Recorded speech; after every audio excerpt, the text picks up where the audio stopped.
సుముహూర్తంలో ఒకరినొకరు చూసుకున్న తర్వాత జీలకర్ర బెల్లం పెట్టుకుంటారు.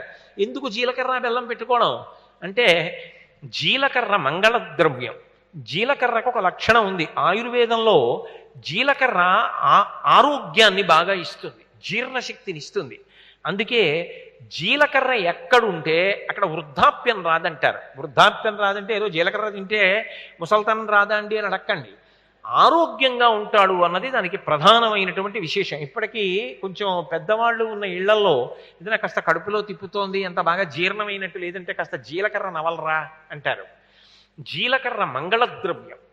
బెల్లం నిలవదోషం లేని, చల్ది దోషం లేని ఏకైక పదార్థం సృష్టిలో.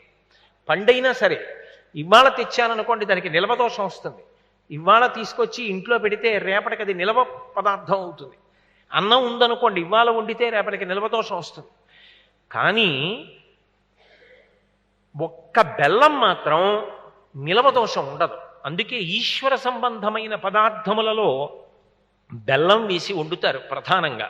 ఇంట్లో మీరు ఎన్ని వండి నైవేద్యం పెడుతుండండి, పళ్ళు నైవేద్యం పెడుతున్నా ఓ బెల్లం గడ్డ అందులో వేసి నైవేద్యం పెడతారు. ఎందుకు పెడతారు అంటే చల్ది దోషం దానికి లేదు కనుక.